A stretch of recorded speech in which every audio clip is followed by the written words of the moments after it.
Hello friends, welcome to ராயராஸ் cooking vlog. இன்றைக்கி நம்ம ஒரு ஸ்வீட் வெரைட்டி தான் பார்க்க போகிறோம். பெங்காலி டிஷ் ரசகுல்லா. இது எல்லாரோட ஃபேவரட் கூட. எப்படி பண்ணுறதுன்னு பார்த்துடலாமா? அதுக்கு நான் இப்படி ப்ரிப்பேர் பண்ணி ரெடியாக வச்சுட்டேன். பட் நான் கர்ட்லிங் பண்ணுறத சொல்லிடுறேன். பாலில் லைம் லைட்டாக ஊற்றிட்டு அதை அப்படியே விட்டுட்டிங்க அப்படின்னா அது அப்படியே கர்ட்லிங் ஆகிடும். தண்ணி பிரிஞ்சு பால் தனியாக வந்துடும். ஸோ அதே அப்படியே எடுத்து நான் தனியாக வச்சுருக்கேன். இந்த பிளேட்டில் ஒரு அகலமான பிளேட் இந்த மாதிரி எடுத்துக்கோங்க. அப்போ தான் நம்ம இதை ஒரு 10 to 15 minutes நல்லா போட்டு பசையணும். நான் ஆல்ரெடி ஒரு 10 minutes போட்டு பிசைஞ்சிருக்கேன். இன்னமும் இது நல்லா உதிரியாக இருக்கிறது அப்படியே சப்பாத்தி மாவு மாதிரி சாஃப்டாக வரும். அந்த கன்சிஸ்டன்சி வரைக்கும் நம்ம கண்டிப்பாக பிசைஞ்சாகணும். அப்போ தான் நமக்கு இந்த ரசகுல்லா சாஃப்டாக கிடைக்கும். அதே காட்டினதுக்கும் இப்போ காட்டுறதுக்கும் டிஃப்ரென்ஸ் உங்களுக்கே நல்லா தெரிஞ்சிருக்கும். இப்படி நம்ம பாம் வச்சு நல்லா இப்படி தேய்ச்சி இப்படி பிசைஞ்சாதான் அது அந்த லம்ஸ் இல்லாமல் கரெக்டாக நமக்கு சப்பாத்தி மாவு மாதிரி சாஃப்டாக வரும். யாருக்கெல்லாம் ரசகுல்லா ரொம்ப பிடிக்கும்ன்ட்டு எனக்கு கமெண்ட் பாக்ஸில் சொல்லுங்கள். ஏன்னா எனக்கு ரொம்ப பிடிக்கும் ரசகுல்லா. ஸோ இது மாதிரி நம்ம சப்பாத்தி மாவு மாதிரி நல்லா சாஃப்டாக பிசைஞ்சு எடுத்துடணும். இது மாதிரி இருக்கணும் நல்லா சாஃப்டாக. இது மாதிரி பால்ஸ் நான் ஒன்று சாம்பிளுக்கு காமிக்கிறேன்.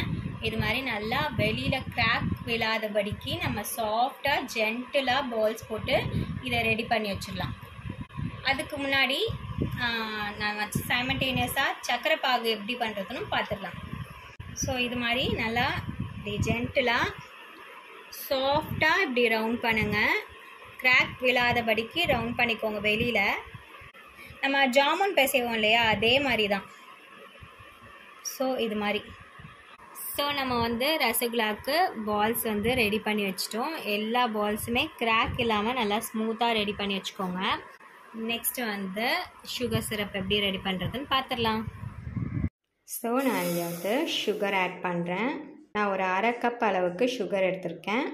நான் இதில் 2 கப்பு சுகர் ஆட் பண்ணிக்கிறேன். Second cup of sugar. அதை டைல்யூட் பண்ணுறதுக்கு நான் வாட்டர் ஆட் பண்ணிக்கிறேன். சுகர் நல்லா டைல்யூட் ஆகட்டும். ஸோ நான் ஏலக்காய் ஆட் பண்ணியிருக்கேன். இப்போ வெண்ணிலா எசன்ஸ் நான் லைட்டாக ஆட் பண்ணிக்கிறேன். இதை நல்லா ஆட் பண்ணிங்கன்னா நல்லா அந்த ஃப்ளேவர் கொடுக்கும் ரசகுல்லாவுக்கு. இந்த பால்ஸ் இந்த அளவுக்கு நீங்கள் மீடியமாக ரோல் பண்ணிக்கோங்க ரவுண்டாக. ஏன்னா இதுக்கு மேலே நம்ம சுகர் சிரப்பில் போட்டோம் அப்படின்னா நல்லா கொஞ்சம் திக்கனாக பிக்கர் சைஸில் வந்துடும். ஸோ ஊற அந்த சுகர் சிரப்பில்.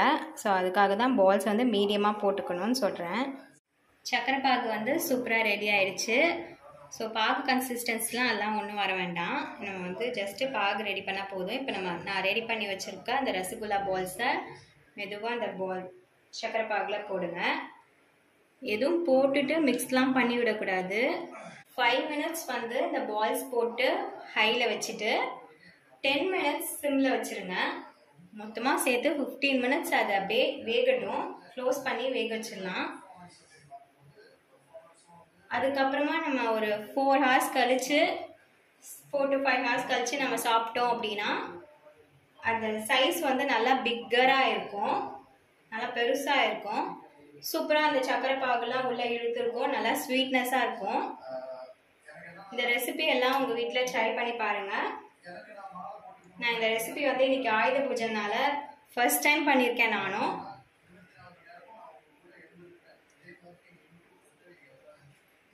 ஸோ இப்போ நான் ஹையில் வச்சிடுறேன். ஓரளவு ஹையில் வச்சுருங்க.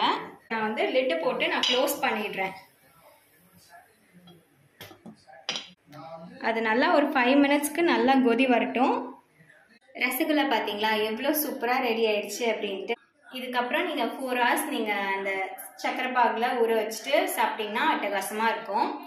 பெங்காலி ஸ்வீட் ரசகுல்லா எப்படி சூப்பராக ரெடி ஆயிடுச்சுன்னு பார்த்தீங்களா? இதை உங்கள் வீட்டில் எல்லோரும் கண்டிப்பாக ட்ரை பண்ணி பாருங்கள். ட்ரை பண்ணி பார்த்துட்டு எனக்கு கமெண்ட் பாக்ஸில் எப்படி இருக்குன்னு சொல்லுங்கள். நான் ரோஸ் பெட்டல்ஸ் போட்டு மேலே சர்வ் பண்ணியிருக்கேன். இந்த வீடியோ உங்களுக்கு பிடிச்சிருந்தா லைக் பண்ணுங்கள், கமெண்ட் பண்ணுங்கள், சப்ஸ்கிரைப் பண்ணுங்கள். மறக்காமல் ராயராஸ் vlog ஃபாலோ பண்ணுங்கள். நெக்ஸ்ட் வீடியோவில் பார்க்குறேன். தேங்க்ஸ் ஃபார் வாட்சிங். Bye bye.